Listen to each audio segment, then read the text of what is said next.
ఉదయకాల ప్రార్థన. ఈరోజు దేవుడు మనకు అనుగ్రహించు దేవుని వాగ్దానము, ఆశీర్వాదములకు వారసులవుటకు మీరు పిలువబడితిరి. పేతురు రాసిన మొదటి పత్రిక 3వ అధ్యాయము 9వ వచనము. ఈ యొక్క వాక్య భాగము ద్వారా దేవుడు ఈ దినమున మీతో ప్రత్యేకముగా మాట్లాడుతూ ఉన్నాడు. మిమ్మలను దేవుడు ఏర్పాటు చేసుకునింది ఆశీర్వాదానికి వారసులవటానికే తప్ప మీరు నాశనకూపంలో పడిపోవటానికి కాదు, ఎదుటివారి దగ్గర తక్కువైపోవటానికి కాదు. దేవుడు నిన్ను తలగా నియమించి ఉన్నాడు కానీ తోకగా నియమించలేదు. నువ్వు అడుగుపెట్టు ప్రతి స్థలమందు దేవుడు నీకు ఆశీర్వాదాన్ని ఇస్తూనే వస్తాడు. ఎందుకంటే దేవుని బిడ్డలైన వారు ఎక్కడ అవమానాలు పొందకుండా దేవుణ్ణి మహిమపరిచే బిడ్డలుగానే వారు ఉంటారు. ఎందుకో తెలుసా? వారు ఎక్కడికి వెళ్ళినా సరే తగ్గింపు స్వభావమును, తక్కువ మాటలను వారు మాట్లాడుతూ ఉంటారు. కనుక అయితే మనము ఏం చేయాలంటే ఏక మనస్కులై ఉండాలి. ఏక మనస్కులై ఉండి దేవుని యొక్క మాటని మనతో, మన యొక్క మాట రెండు మనం ఏకీభవించిన వారమై ఉండాలి. దేవుని యొక్క ఆలోచనలు ఒకరి యందు, సుఖదుఖముల యందు ఒకరి పట్ల ఒకరు పాలుపడి ఉండాలి. సహోదర ప్రేమ భావాన్ని మనము కలిగి ఉండాలి. అయితే కీడుకి ప్రతికీడు అస్సలు మనం చేయకూడదు. ఎప్పుడైతే నువ్వు కీడుకు ప్రతికీడు చేయకుండా ప్రతి విషయంలోనూ అది ఆ యొక్క సమస్యను దేవునికి వదిలిపెడతావో నువ్వు ఖచ్చితంగా ఆశీర్వాదానికి ఈ దినమున వారసులు అవుతావు, వారసురాలు కాగలుగుతావు. అయితే మరి దేవుని యొక్క ఇల్లంతటిలో నీవు ఆశీర్వాదం పొందుకోవాలి అని అంటే నీ ఎదుటి వారి, నీ సహోదరుని సుఖదుఖంలో నీవు పాలు పొందాలి. నీవు సహనము కలిగి ఉండాలి. అదే విధముగా ఏక మనస్సు కలిగి ఉండాలి. అదే విధముగా కీడుకు ప్రతి కీడు, తర్వాత దోషులకు ప్రతిదోషణ చేయకుండా నీవు జాగ్రత్తగా నీ హృదయమును కాపాడుకోవాలి, జ్ఞానము కలిగి నడుచుకోవాలి. ఇవన్నీ నువ్వు చేసి చూడు, దేవుని ఆశీర్వాదము నీ మీదకి నూరంతలుగా ఈ దినమున రాబోతూ ఉంది.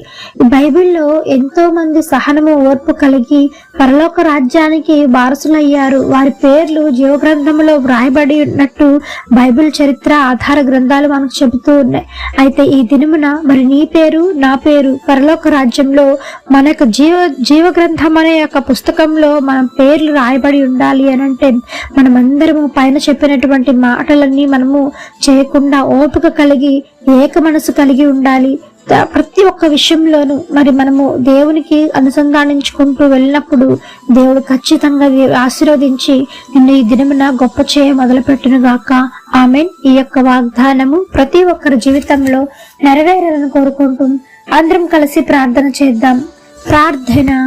మమ్మలను మిక్కిలిగా ప్రేమించిన మా ప్రియ పరలోకపు తండ్రి, మీ ఘనమైన పాదములకు వేలాది వందనములు, స్తుతి స్తోత్రం చెల్లిస్తున్నాం దేవా. ఆశ్చర్యకరుడవు, ఆలోచనకర్తవు, జీవాధిపతి మీకు వందనములు తండ్రి. పరిశుద్ధుడు పరిశుద్ధుడు పరిశుద్ధుడు అని నిత్యము సకల దూతల చేత కొనియాడబడుచున్న యేసయ్య, మీ బంగారు పాదములకు వెలకట్టలేని వందనములు తండ్రి.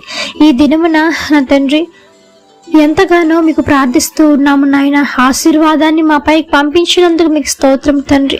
ఇచ్చిన వాగ్దానమును ప్రతి ఒక్క హృదయంలో నిరంతరమైనటువంటి ఆశీర్వాదంతో మీరు నింపమని, స్థిరపరచమని వేడుకుంటున్నాం తండ్రి. ఈ దినమంతయు నాయన చేజును పనిపాట్లతోడే నడిపించండి. వెళ్ళు ప్రతి స్థలమందు నైనా ఆశీర్వాద కారకులుగా మారటానికి సహాయం చేయండి. అందుకు తగిన విధముగా సహనము కలిగి, ఓర్పు కలిగి మిమ్మల్ని పోలి నడుచుకొని బిడలుగా కీడుకు ప్రతి కీడు చేయకుండా దేవా మాకు సహాయం దయచేయండి. అట్టి జ్ఞానముతో నింపమని వేడుకుంటున్నాం తండ్రి. ఆర్థిక సమస్యల నుంచి విడుదల కలిగించండి. బలహీనలకు బలం చేకూర్చండి.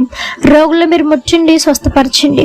దేవా ఎంతమంది బిడ్డలు లేకుండా బాధపడుతున్నారు, గర్భఫలాలను తెరవండి దేవా, సహాయం చేయండి తండ్రి. వివాహాలు కాని వారికి తగినటువంటి భాగస్వామితో మీరు ఐక్యపరచండి, జతపరచమని వేడుకుంటున్నాం తండ్రి.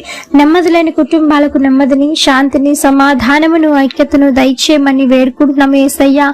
పరీక్షలలో విజయం చేకూర్చండి తండ్రి. నాయన ఆశీర్వాదం దయచేయమని వేడుకుంటున్నాం. ఇవన్నీ కాక నాయన మేమందరము మరి మీ సహోదర ప్రేమ కలిగి నాయన ఏక మనసు కలిగి కీడుకు ప్రతికీడు చేయకుండా నాయన పరలోక రాజ్యంలో ఉన్నటువంటి జీవగ్రంథంలో మా పేరు లిఖించబడే విధముగా అట్టి జ్ఞానమును అట్టి మనసును మాకు దయచేయమని వేడుకుంటూ ఈ యొక్క ఉదయకాల ప్రార్థనలో ఎంతమంది ఏకీభవించి ప్రార్థిస్తూ ఉన్నారో అధికమైన రెట్టింపు మేలులు ఆశీర్వాదాలతో మీరు నింపమని వేడుకుంటూ యేసు నామమును అడిగి వేడుకొని పొంది ఉన్నాము తండ్రి. ఆమేన్. ప్రార్థించండి, శ్వాసముంచండి, మీరు తప్పకుండా అద్భుతాలను చూస్తారు. దేవుడు మిమ్మల్ని దీవించును గాక. ఆమేన్. God bless you.